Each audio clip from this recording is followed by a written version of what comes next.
Welcome to the Flynn Brothers Podcast. I'm John. And I'm Jimmy.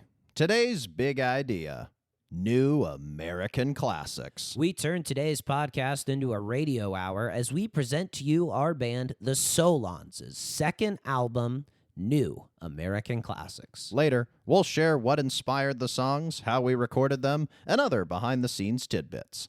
It's all coming up. But first, Although certainly not the last time this episode. here's the Solons. Oh yeah. Oh yeah. Oh yeah. Oh yeah. Oh yeah. Oh yeah.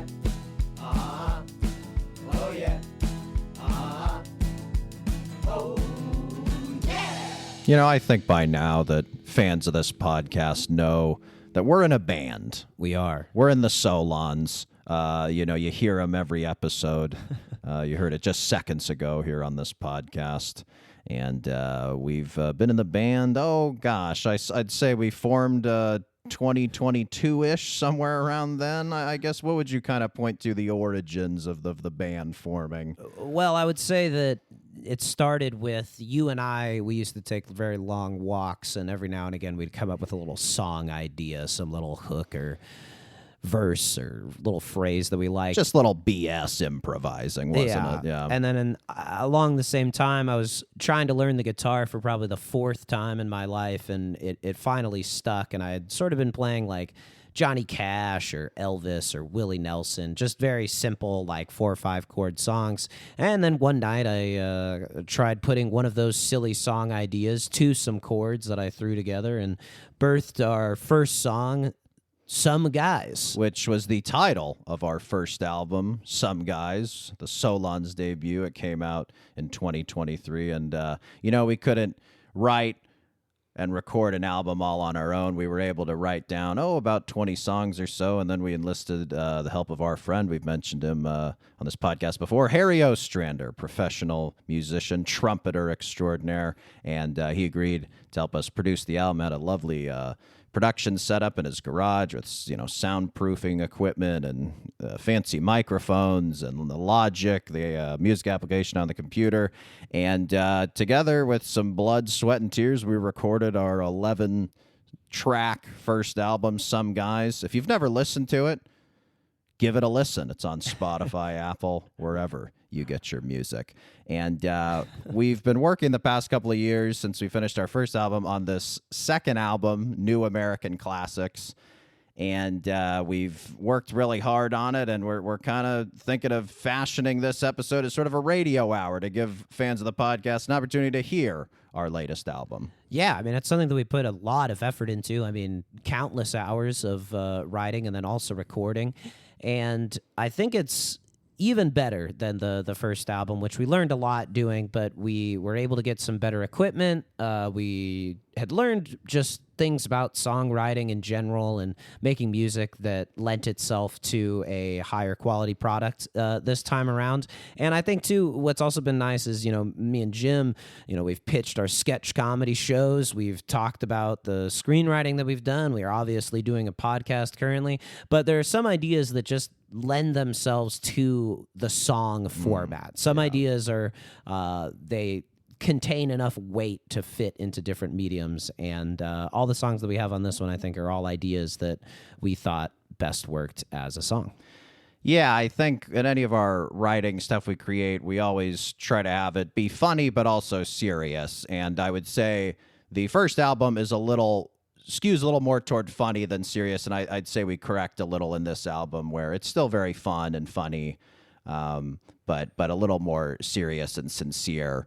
And we're very excited to play it. Should we go ahead and kick off the first track? And sort of how we'll do it is you'll listen to the song and then join us again, and we'll sort of talk about it, give you sort of almost a behind the music, almost behind the scenes featurette, sort of like a director's commentary you'd get on a DVD. That's sort of what we're gonna do. Yeah, I think this also marks a departure from how sheepish we were the first album came around. We were very nervous, sort of dragging our toe in a circle, rubbing the back of our necks as we let people know that we had a band and we'd recorded an album. But with the second one around, I think we can put our chests out a little bit. And, Yeah. stand forward here to explain what we've done. A little more confidence, certainly. All right, so we're going to cue up track 1 on New American Classics. This is Mixed Feelings. I guess I'm the one to blame, even if I'd rather point the finger at you. Oh, it'd be a crying shame if things fell apart, but that's what they do. So you can take me to the woodshed, or you can let me back in your bed. You can cut me out of the fold, or you can bring me in from the cold. Baby, please make up your mind, 'cause all these mixed feelings ain't that appealing to me. I said, all these mixed feelings ain't that appealing to me.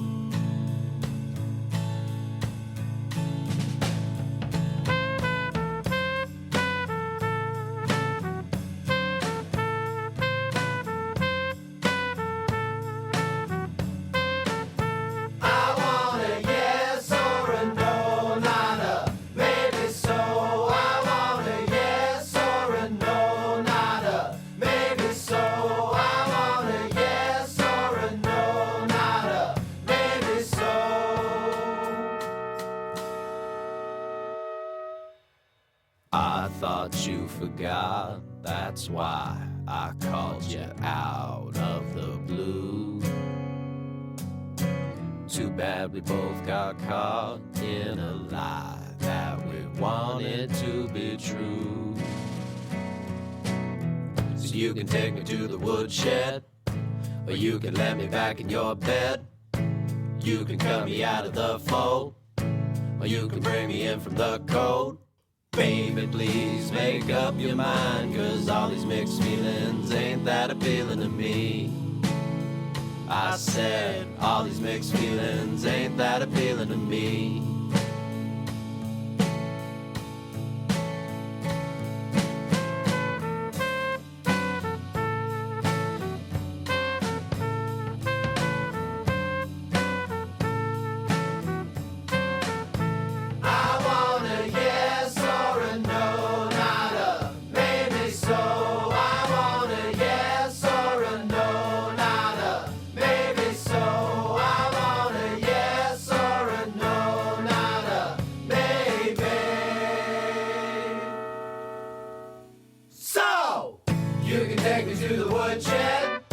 Or you can let me back in your bed. You can cut me out of the fold, or you can bring me in from the cold. Baby, please make up your mind, 'cause all these mixed feelings ain't that appealing to me. I said, all these mixed feelings ain't that appealing to me.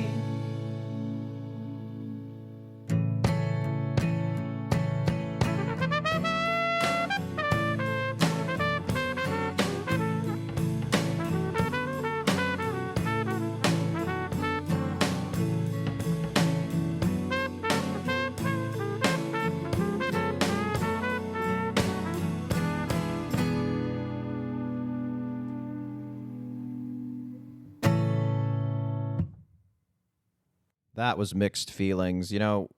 When we did the first album, and with this album as well, we invite Harry over to our place and we play him all the songs that we're thinking, oh, these maybe will go on the album. And then we together as a band kind of discuss which ones we want to do.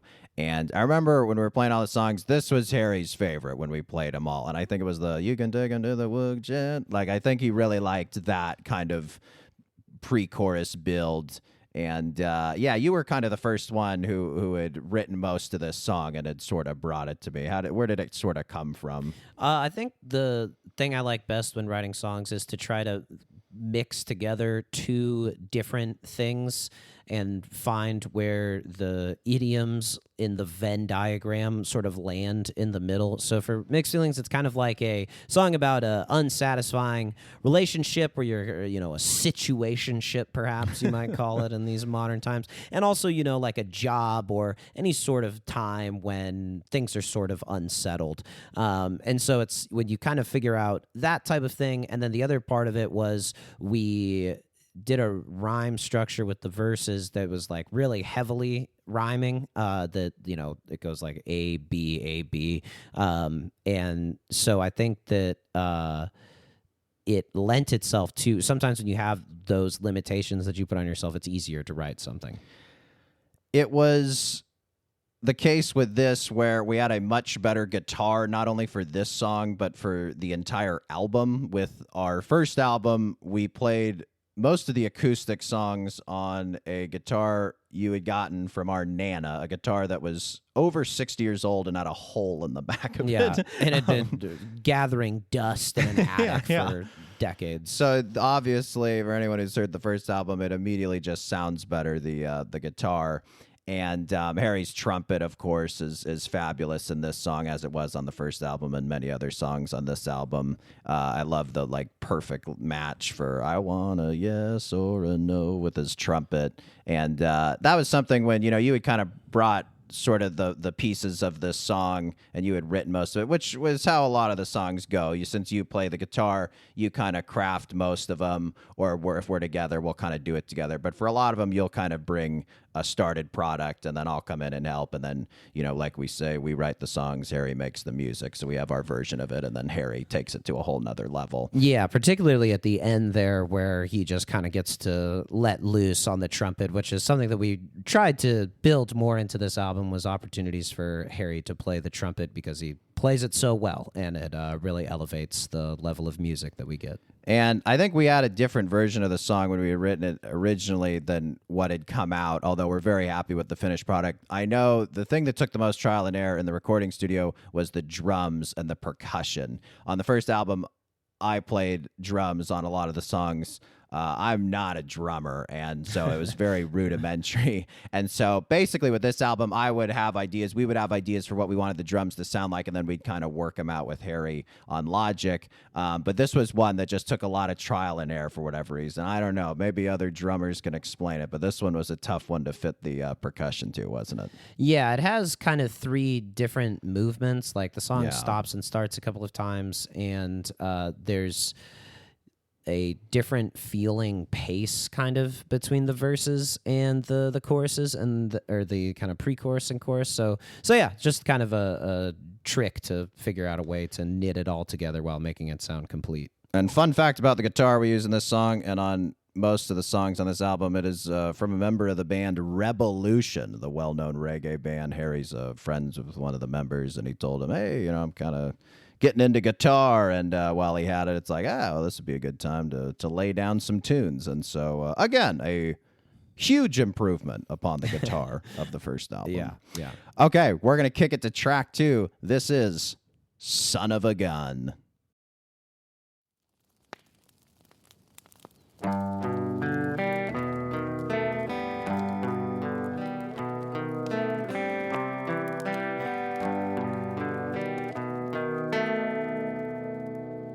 Way out west beyond the plains, there lives a man nobody names. 10-gallon hat, 6-shooter on his hip, scar on his jaw and chaw in his lip. He's that cod hustling, cattle rustling, kiss stealing, wheeling, dealing, leanest, meanest, obscenest son of a gun.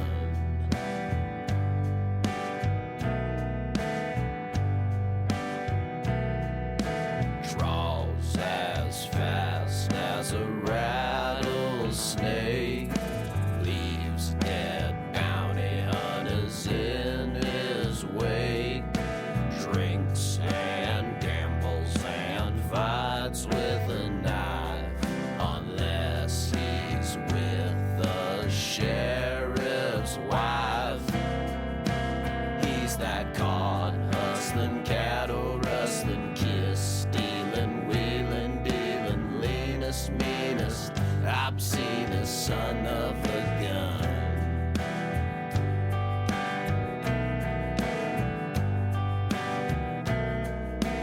Then one day at the stroke of noon,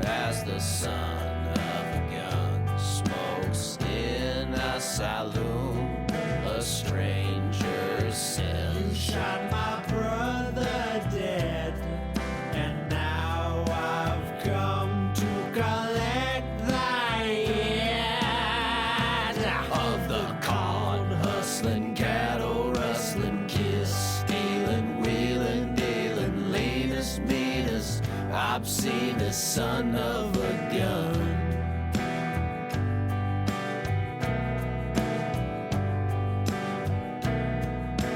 Out in the street, each pulls his gun, but the stranger outdraws the sun.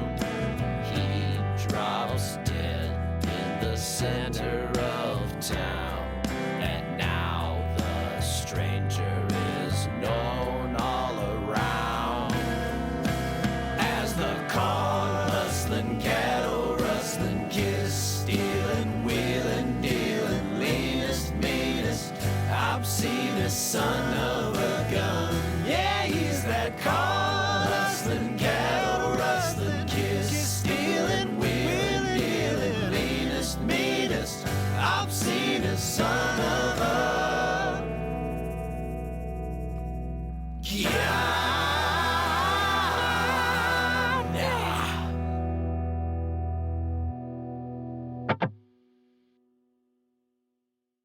Son of a Gun, I remember you had come to me with a really great, catchy chord progression, which is basically what is in the song now. It was just so infectious. I think it was the chorus, right? Yeah. And we just loved how melodic it was and how rhythmic it was. And I remember from the beginning, we really wanted all the words to fit perfectly because we thought it was just such a great chord progression.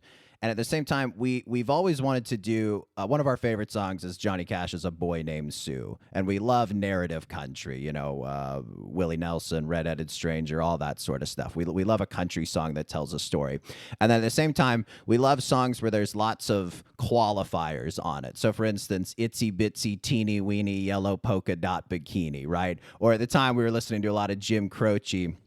And he has a song called "Workin' at the Car Wash Blues," where in the chorus he goes, "Now I got them steadily depressing, low down mind messing, working at the car wash blues." And we knew we wanted something with all those qualifiers. So when we have, you know, card hustling, cattle rustling, kiss stealing, wheeling, dealing, leanest, meanest, obscenest, son of a gun, that was our attempt to sort of capture all those qualifiers. Yeah, and at the same time, we'd been watching a documentary about the great wrestling icon Ric Flair, from whom we borrow kiss stealing, wheeling, dealing. He has like And son of a gun. and son of a Yeah, gun, yeah. but he has like limousine riding. Yes, Flair always proclaims himself, he would say he's the styling, profiling, limousine riding, jet flying, kiss stealing, wheeling, dealing, son of a gun. So And, yeah, we thought that was a cool thing to appropriate sort of for the Old West. We'd also been playing some Red Dead Redemption 2 as Yes. longtime listeners of the pod will know. Yeah. And these three things or multiple things kind of come together in this. Jim Croce, again, who we had been listening to, has a couple of great songs about badasses. You know, he has "You Don't Mess Around with Jim" and Bad Leroy Brown. What is it that we liked? Because we're not badasses. I think that's fair to say. We're both bespectacled. One or both of us is a little soft in the tummy area.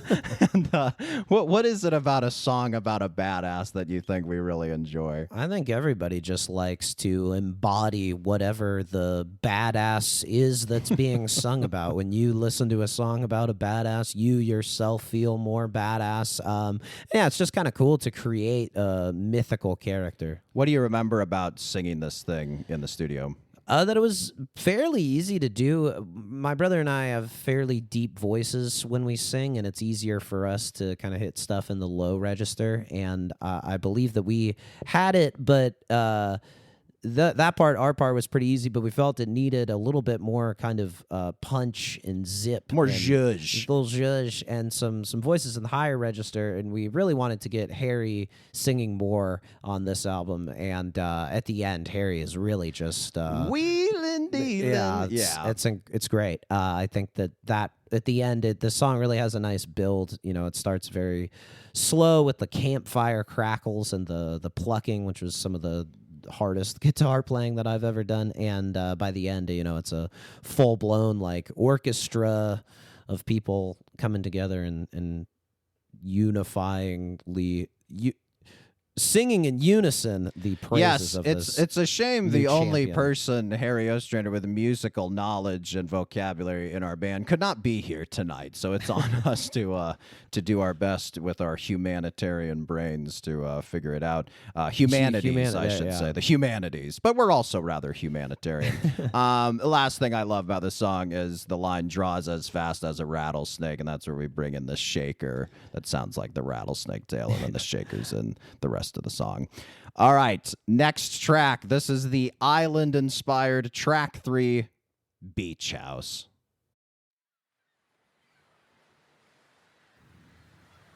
She's fed up with the way things been. She can't go into work again. She needs to pack up the car and forget who we are at a beach house 1 block from the ocean. Sit out, cooking in suntan lotion. Who needs the nitty gritty of the big dark city when we could be there? Isn't it a pity everything's more pretty with salt in your hair? Oh yeah. All day down by the shore, feeling like we're 24. Back down the path we head to make love in a stranger's bed. We rented that beach house. You can smell the sea. Step out on the balcony. Who needs the nitty gritty of the big dark city when we could be in? Isn't it a pity everything's more pretty when the air is clear? Get down. Hammocks slung between palm trees, rocking in the balmy breeze, toes in the sand with a pina colada. Baby, do we really gotta leave the beach house? The water turns to foam. How about make this beach house a home? Who needs the nitty gritty of the big dark city when we could be in? Living in the city is such a pity when we could be Here. Do you remember when you first had the idea for Beach House? Yeah, our parents had rented a house in the lovely beachside community of Oxnard, California, during a Thanksgiving that we spent with we were going to spend it with our extended family, but our dad tested positive for COVID, which scared everybody. I think he was getting over it, Yes. and then it was the bounce back. Remember, there would be like you'd test positive rebound, a week I after. believe. Rebound, yeah. And it didn't pass to any of us, and he was completely asymptomatic the whole time. So it was just the nuclear family and Jim's now fiance, Lauren, then girlfriend. And I was sort of observing them from a distance, and my Yes. mom and dad as well, and just noticing how relaxed and happy everybody was now that the cares of the world had sort of left their shoulders, and it kind of followed from there. It's really remarkable how much your life changes on vacation, particularly when you live in an urban environment and then go out, I don't know, to nature or the beach. It's pretty funny. And, on our first album, we experimented a bit with these sort of island sounds. We had the song Crazy Hazy Malazy Days. And what is it? We don't listen to a lot of island-inspired, like Jimmy Buffett-style music, but I don't know. It just kind of fits the Solons, doesn't it? Well, I think largely owed to the fact that every song starts with sort of an acoustic guitar, and those island songs do as well. And this also allows us to get a little more inventive with the percussion. Harry had this kind of string of shells that he wanted to get on the track, and then kind of took it from there. We got some bongos, like stuff almost sounds like coconuts, and then we also thought like that'd be fun to really get the beach sounds of the ocean and everything in there as well. So yeah, it's I think just something that isn't necessarily something that we set out to do originally, or a type of music that we really listen to a ton, but just kind of the acoustic guitar start and desire to use different types of percussion leads to it. We naturally sing very low, but in this song we're singing a bit higher. There's almost a barbershop quartet style to the singing in this.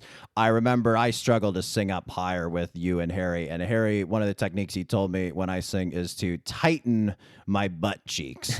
And it helped a lot. It really helped me sing higher, and I think the song is proof of that. I remember you had written this song, and I was a little unsure at first. I thought it was maybe a little corny, maybe a little saccharine, maybe a little too sincere. But, this happens sometimes where you'll bring me a song you're very confident in, and I just need to get in there and maybe edit a word or two for a line. I just kind of got to wet my beak, and then then the guard goes down. Well, yeah, because then you can take ownership of it. It's no longer something that's just mine. It's both of ours. And, hey, look at this great thing we did. Yes. But, yeah, no, I agree with you. I think it was a sort of a parrot head type anthem that you would see. And yeah, I think just one of the lines that I really think is just, I love the different world that you go to, particularly after how different Son of a Gun is from this song. And then, the make love in a stranger's bed, I thought was a pretty funny one, just because it is sounds cool, is funny, and is also one of the odd features of living in a vacation home. Yeah, this ain't your bed, but that's what you're doing.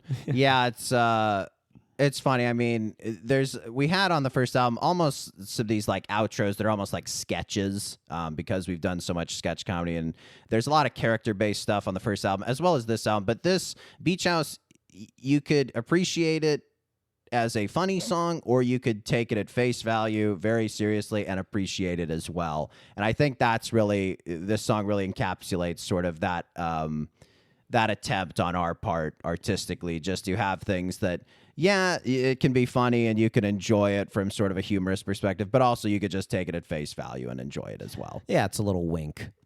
All right, we're going to move on now to track 4. This is quite a departure in tone from Beach House. Track 4, On Strike.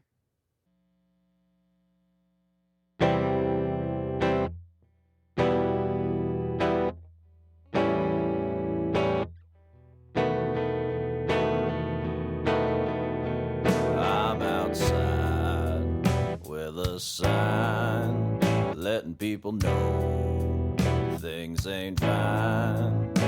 If you want me back, put your name on the line. I'm on strike, I'm walking out. Oh, the way that you've been treating me, it ain't right, it ain't allowed.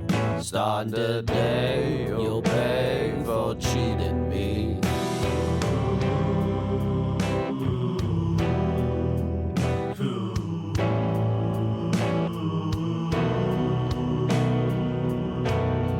I got requests, I got demands. I know the cards in your hands, and I won't be swayed by any reprimands. I'm on strike, I'm walking out. Oh, the way that you've been treating me, it ain't right, it ain't allowed. Starting today, you'll pay for cheating me.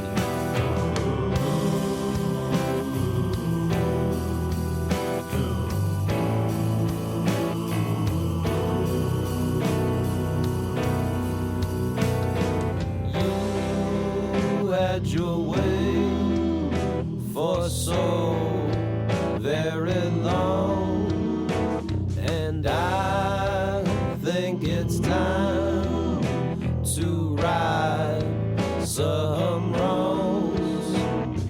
You better give me all that I'm owed, otherwise we've reached the end of the road. I'm on strike. I'm walking out.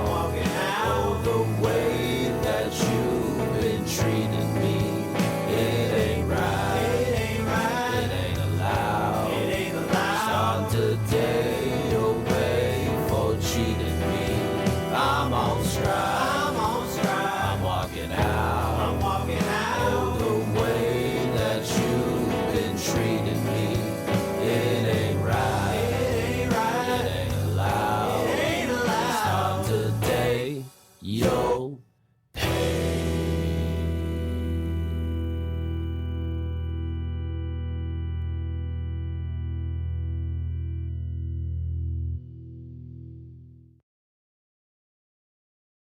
So On Strike was pretty much all you. I remember you had the chord progression, you had the lyrics, and when you brought it to me, it was just pretty much perfect. Solid double entendre song. The idea is so clear. What are the sort of two worlds that you're overlapping with lyrically in this song? There's the obvious direct implication of a strike, which there were a lot going on in Hollywood for both the writers and IATSE. My brother and I picketed one time outside of Warner Brothers studio. And the other side of it, too, is like using that as a way to talk about a relationship where you feel you've been cheated, you feel your needs aren't being met.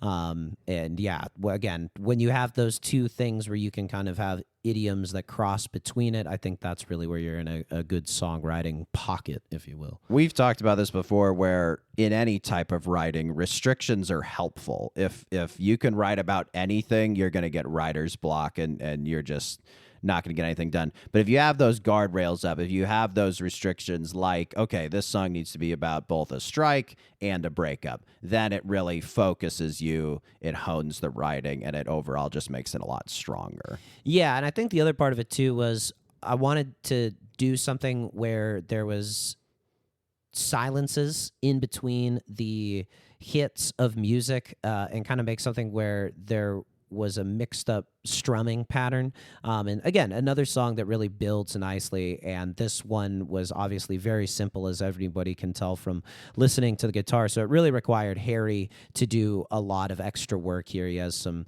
really excellent harmonies of backing vocals in the bridge with these ooh, as well as adding an organ.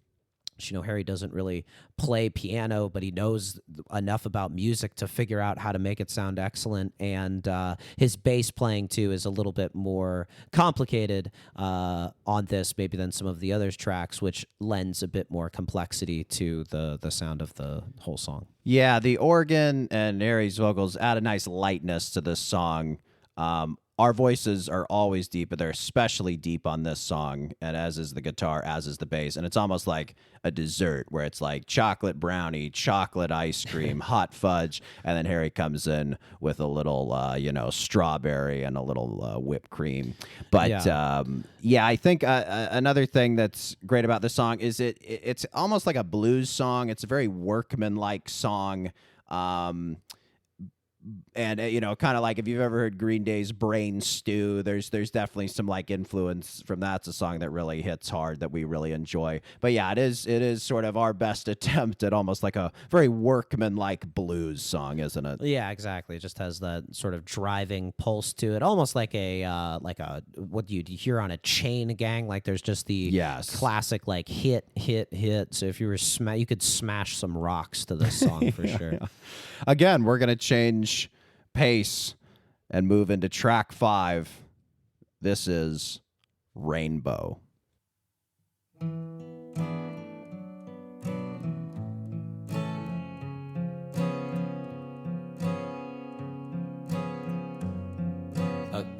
cloudy night becomes a warm morning.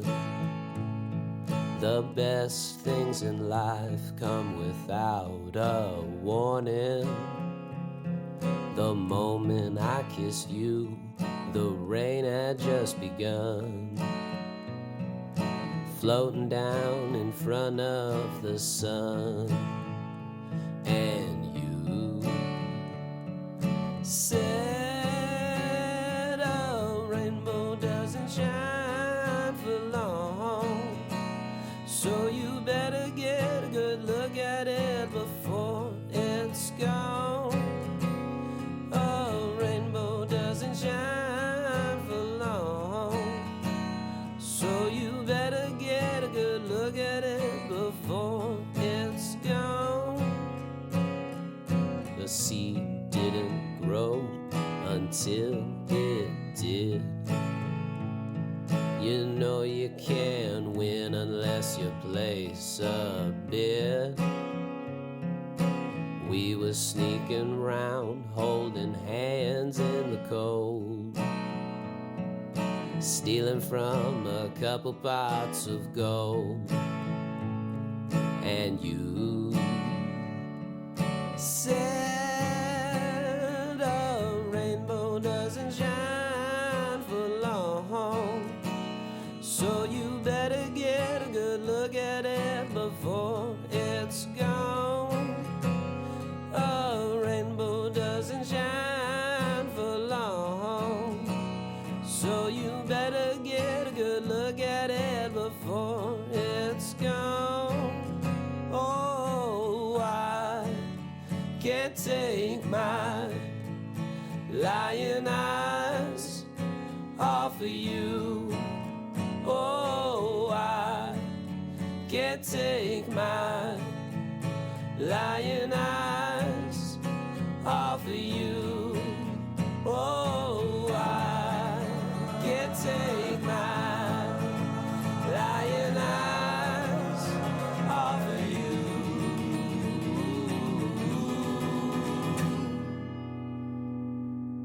'Cause a rainbow doesn't shine for long, so you better get a good look at it before it's gone. A rainbow doesn't shine for long, so you better get a good look at it before it's gone. A rainbow doesn't shine for long, so you better get a good look at it before it's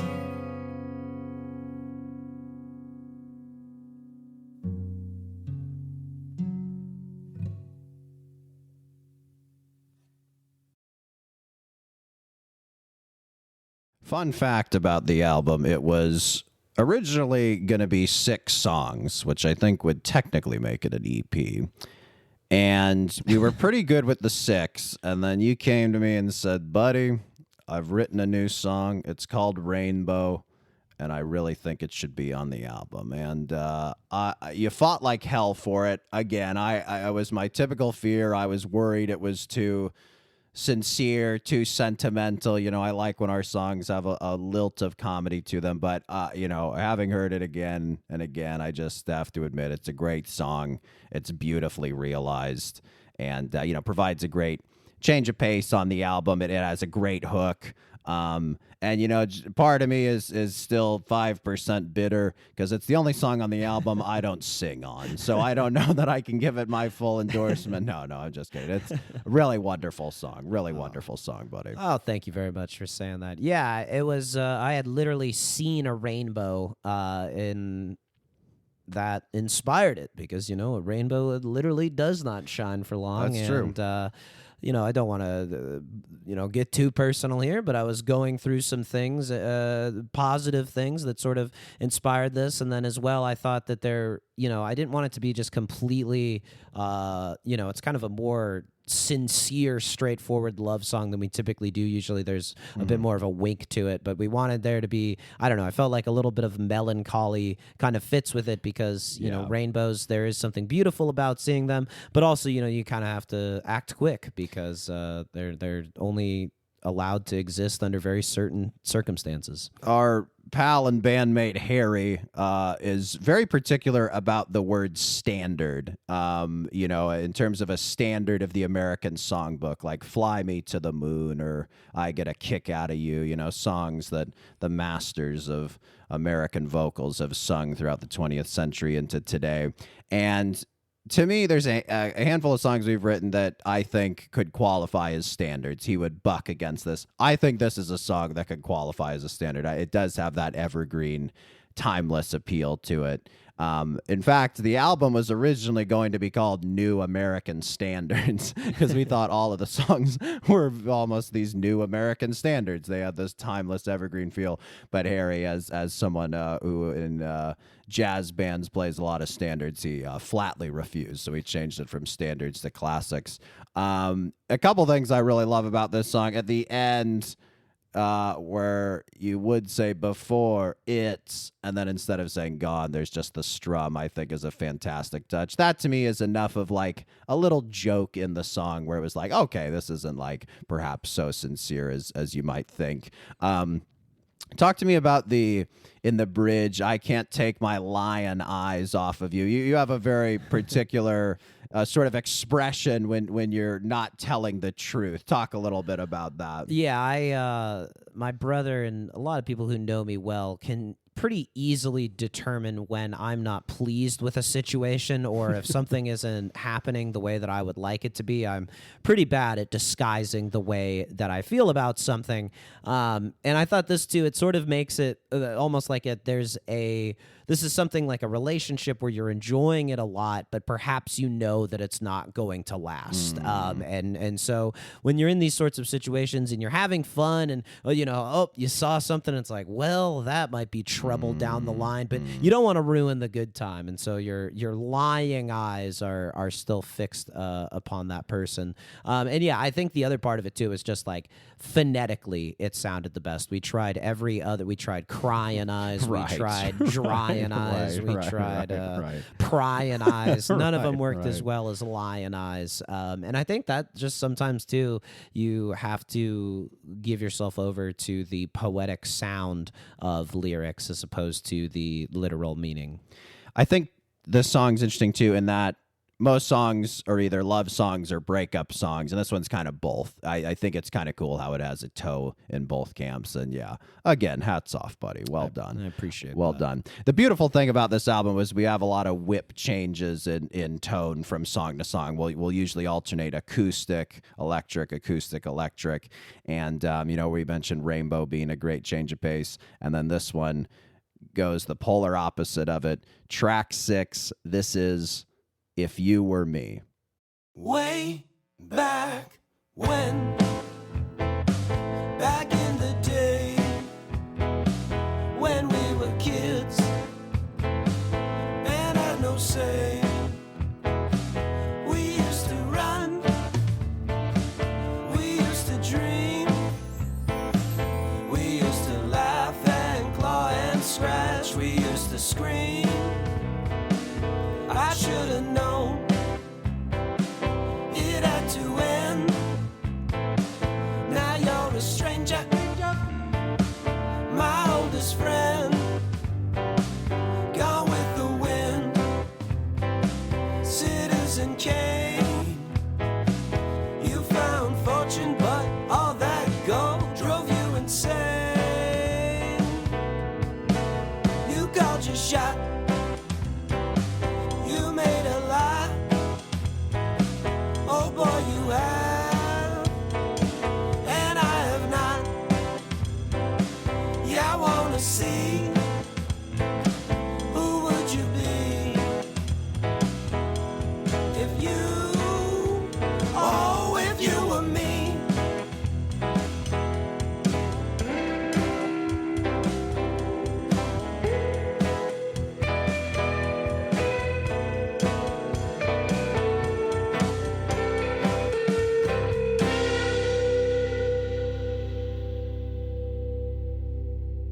You took the money, you took the land.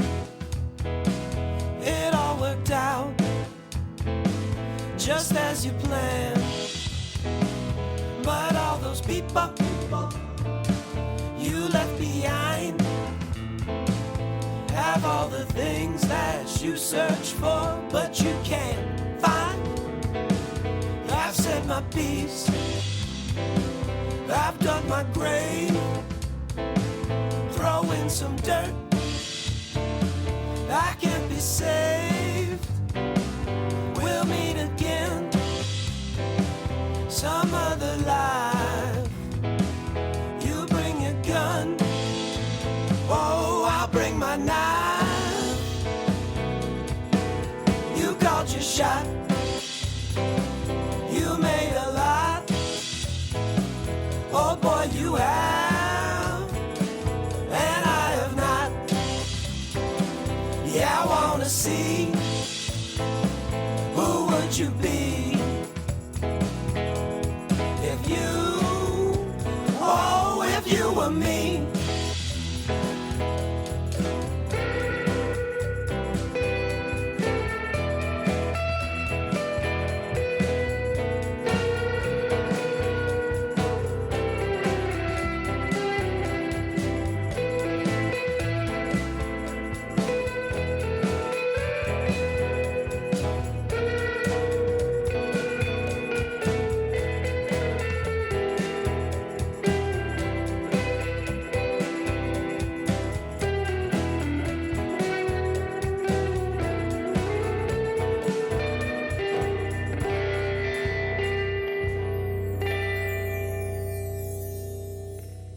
If I were you and you were me, what would we do? Who would we be? If I were you and you were me, what would we do? Who would we be if I were you and you were me? What would we do? Who would we be? Oh, if I were you and you were me, oh, what would we do? Who would we be?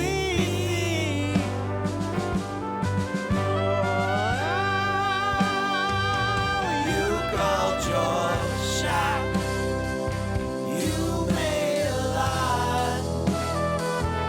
Oh boy, you have, and I have not. Yeah, I wanna see, who would you be if you were me?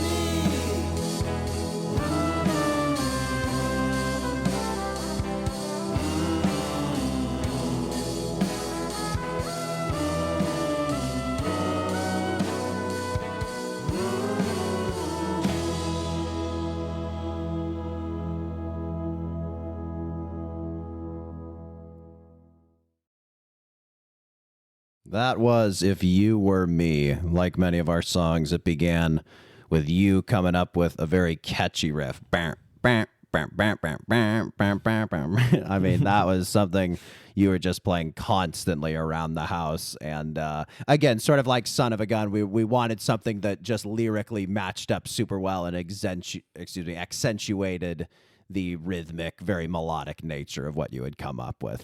Yeah, and I think we had the if I were you, if you were me idea in our head, and kind of were going off of that and really doing something that I think was in this kind of heightened reality, overly dramatic style of what we usually do. And yeah, I mean, you just when you move to LA and you pursue the things that we're doing, you kind of put some career aspects on hold, or you take a road that maybe other people aren't taking. You see somebody else who's gone down a different road, and perhaps they're further down that road than you are of your own, and you start wondering, could I have done that? Could they have done what I'm doing? And I think that was sort of where we jumped off for the lyrics. The bridge is one of my favorite things we've ever done. The very simple lyrics. If I were you and you were me, what would we do? Who would we be? I remember when we came up with it, we kept Googling it because we were thinking there is no possible way we are the first people to this. And we were. And we haven't seen another song that had lyrically this exact same thing. And it's so simple yet really great. Every single word is one syllable. It just like effortlessly rhymes. It was as if we had discovered it. We didn't write it. We just found it buried somewhere. But the other funny thing about this song, Ari's going to kill me if I get this wrong. I believe most songs per measure are kind of in 4/4. There's 4 beats per measure. I believe in this song, it's 6 beats per measure. Is that what you recall? It's not quite right. It's at one point it is 6 beats per 4, and then it goes back into 4/4. It's just a quirk of the way that we originally came up with it. It wasn't something that was on purpose. And this is something that Harry constantly has to deal with, is our ignorance of the way that music works and complete ignorance of any theory behind it. But it also, I think, in a lot of ways pushes him to come up with sort of workarounds that allow the song as we originally kind of come up with it to actually work as a song. And so it sort of pushes him to make some really interesting ideas, which he did on this a lot. I kept referring to this song when we were recording it as our Bohemian Rhapsody, somewhat tongue-in-cheek. But, there were a few things we lifted. There's kind of those na-na-na-nas at the end, which sort of Freddie Mercury does at the end of Bohemian Rhapsody. And, of course, there's the different movements in the song. But to your point, I mean, this is really about two men looking at each other's lives, or a man looking at another man's life and being sort of jealous. And I think it really comes through in our vocal performance. I'm basically singing like this, and you are, very high up. And it's almost like a dialogue between these two men. And it's just, again, we're very much singing in character. I remember when we kept, listening to it in the studio and mixing and mastering, you were shocked that it was you singing on this song. Is that right? Yeah, it's just weird. I don't think my voice really sounds like that typically. And it was just the only way that I could think of to sing it. Like all of these songs, for whatever reason, you sort of have a character that sings it that's sort of a version of yourself, kind of like a sketch comedy character. And we sang this, me and Jim, at the exact same time. Which we had never done before. We usually record, one of us goes, then the other one goes. So we were on either end of a microphone. And yeah, I think the other thing that's fantastic about this is the guitar solo by Riley McShane that pops up twice in this. That's really fantastic. And he had done a really good take at the end, and it sort of worked. And then Harry had kind of another idea, and we were looking for maybe another time to get the trumpets on the album. And we thought that since the song changes so much in the sort of last third, that it might make sense to use a different instrument to kind of add another layer to it. And Harry did this really fascinating thing where all the horn parts that you hear are just his trumpet that he's pitched up or down. So in the bridge, he's essentially playing his trumpet as if it were a tuba. And it has that almost like, along with the dun dun dun dun of the drums, there's almost like a military funeral sound to it. Yeah, and we just thought it was a really cool way to do it. And Harry, with the solo trumpet that you hear at the end, originally was sort of like on the fence as to whether or not it worked, but I mean, he gave it kind of more air in it, made it give it some more reverb, and that really gave it this really huge sound that almost sounds like he's to me it sounds like he's playing alone in a town square that's made of stone and surrounded by cathedrals. It's just very like lonely and interesting, and so we were happy to get another one of his solos on this. But our thanks again to old friend and fan of the podcast, Riley McShane, for his couple of wonderful solos on this song. Thanks again, buddy. Okay, we move now to the final track on the album. This is track 7, Beam Me Back to Sacramento.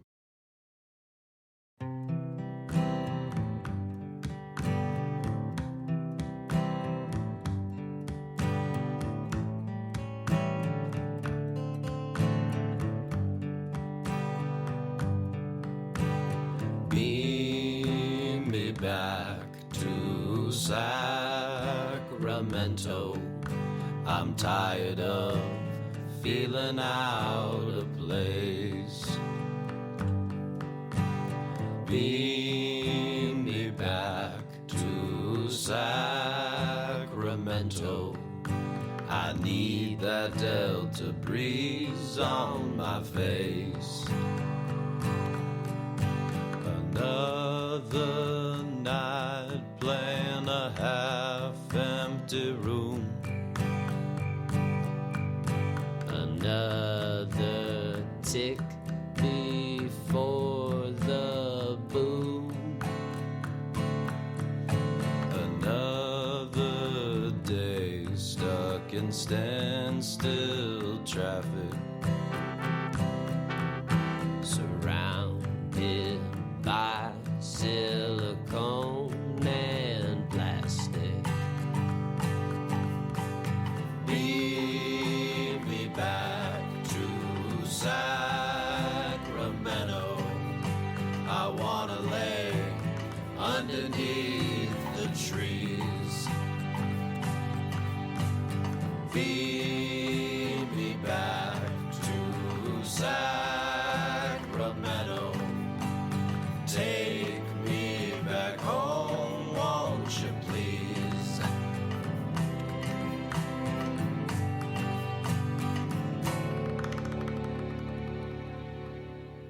Take me where the rivers meet,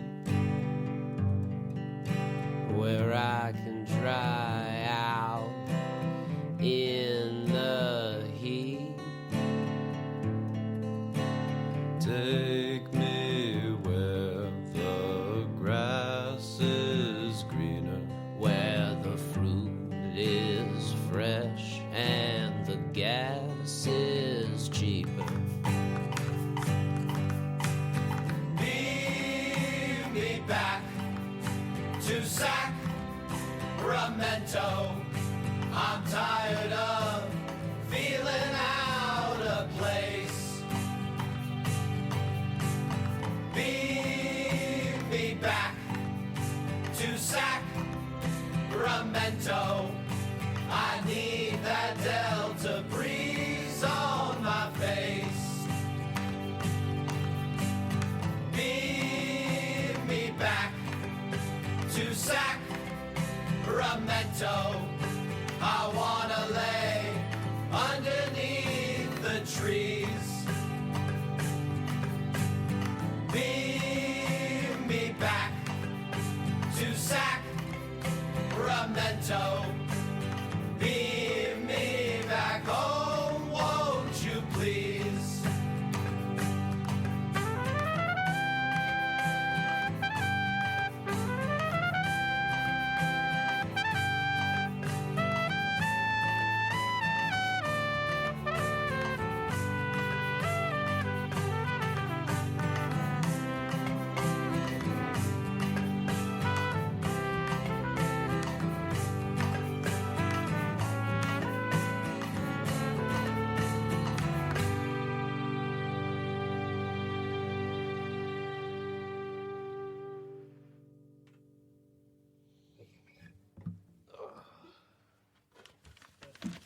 That's it. Good job. What are we gonna bite to eat, huh? Yeah, taco or something.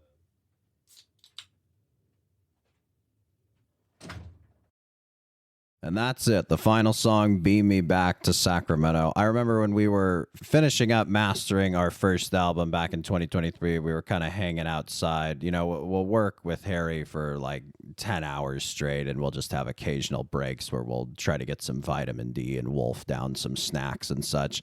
And I remember we were just kind of standing outside. And I kind of eked out the idea for the hook for Beam Me Back to Sacramento. Just thought it had kind of a nice poetry to it. And we were able to turn it into a song. Isn't songwriting a beautiful thing? Yeah. Yeah, I think it's this one, too, in particular, is just one that we were made to write almost, that this Yeah. is something that just fits so closely to what we love and what we care about and what we're able to speak to, the specifics sort of Sacramento. And it's simple, but there's a lot going on, particularly in the percussion. You know, there's sort of this like hoarse clopping sound. There's a lot of kind of polyrhythmic feel to it. And yeah, I think the gang vocals where we sing it all together too. It's almost like a song you could, you know, we'd love to hear people singing in a bar or something like that. Yes. We'll sometimes want that sort of drinking song. The gang vocals lend every song a kind of drinking song aesthetic. But yeah, it's almost like a country type song, or at least kind of this return, this almost pastoral dream. You know, Harry and ourselves, we all grew up in Sacramento. Our name, the Solons, comes from the former name of the minor league baseball team there. And we wanted to do something kind of Sacramento specific on this album. And we came up with the Beam Me Back to Sacramento song. We kind of felt, okay, it can sort of end the album. It can be sort of acoustic. We can have some strings to make it really sweeping and epic. And then, of course, it's a beautiful canvas for Harry to end it with a brilliant trumpet solo, as he did the first album, the final song, Compromise, which you hear at the end of every Flynn Brothers podcast. We knew we wanted to end this album as well with a trumpet, and Harry just knocked it out of the park. Also with this, we love songs that are love letters to a city. So, you know, Sinatra has a few, New York, my kind of town, Chicago. And yeah, we felt, even our good friend Riley McShane, a great musician, if you want to go on to Spotify, Apple, wherever you get your music, he's got a couple of great ones about cities. San Jose is one of my favorites. And yeah, there is something great just about songs that are a love letter to a city, huh? Yeah, it's kind of a take me home, country roads. Yes. But we were writing this around the time when the Sacramento Kings, for the first time in multiple decades, were good, and they were lighting the beam, a Yes. purple light that gets Laser. that gets shot into the night sky after victories of the Kings. And you know, we wanted to kind of do a nod to that because that was really, you know, a huge moment for Jim and I, being Kings fans. Oh, yeah. But- And Harry. Harry. But I think it was also something that we knew would probably be fleeting. It was unlikely that the Kings were never going to be bad again. And so we didn't want to say necessarily light the beam in our song, but the beam imagery not only is a nod to that, but also is like, you know, it's kind of a hassle driving up to Sacramento from LA, and you wish sometimes that you could just snap your fingers and be back. We also knew we wanted cowbell in the song, which you hear over the last choruses. The cowbells were made famous in Sacramento during their rivalry with the Los Angeles Lakers back in the early 2000s. Fans, Phil Jackson, then coach of the Lakers, referred to Sacramento as a cow town. So all the Sacramento Kings fans brought cowbells to the arena and created a deafening atmosphere, which they continue to do today. And you can hear as well at the end of this, after the song fades out, you can hear those sort of sounds at the end, which is us leaving the studio, you know, cracking open a seltzer adult beverage. Who's to say? Something's getting opened and it's carbonated. And Gibbs in an aluminum can. and we just loved, it's kind of a trope to have these studio sounds. You know, at the beginning of an album, you'll sometimes hear like an electric guitar getting plugged in, or like, you know, a drummer testing the drums and stuff. So we kind of wanted that lived in feel of the studio sounds, and then the door closed, kind of shutting the door on the album, as it were. Yeah, I mean, it was like what it sounded like in that garage when we were working on these things. I mean, this is something that we put a ton of effort into. I mean, Harry, particularly in terms of his music abilities and really stretching all of the different ways that he can put something together. And me and Jim, worked really hard writing them. We, tried our best to sing them well. And, if you've gotten all the way to this point of the podcast, which we probably should say every time, but a really hearty thank you, Yes. not only to you, but to our producer, Will Slade, who's listened Yes. along to this album with us as we recorded it here. And it's really something that we enjoy doing, and we try really hard to make a nice product, and I'm very pleased with the way that it turned out, and I hope other people are as well. If you're feeling extra generous, please, please, please, we implore you, go to the Solons page on Spotify, Apple, wherever you get your music, and give New American Classics a listen there as well. The added bonus of that is you won't have a couple of bozos talking in between each song. We really put a lot of care into structuring the album the way it was structured, and we really think you get a lot of benefits from just playing the whole album start to finish. It's only about 27 minutes long, and there's a nice interplay as it goes from one song to another. So we highly suggest it, and if you enjoyed the album, please let others know, share it around, so hopefully others may enjoy as well. And if you didn't, keep it to yourself. And if you thought we sounded perhaps a little pretentious on this podcast, well, you're not alone. I also thought so. But it was fun for us to, I think, kind of dig into what we were doing. And if you were curious, now you know. Please subscribe, comment, and leave a rating. Send questions, comments, or big idea suggestions to our business email, flynnbrospod@gmail.com. Thank you to our producer, Will Slade, and we'll see you next time on the Flynn Brothers Podcast. Take care, buddy. Buddy, you take care.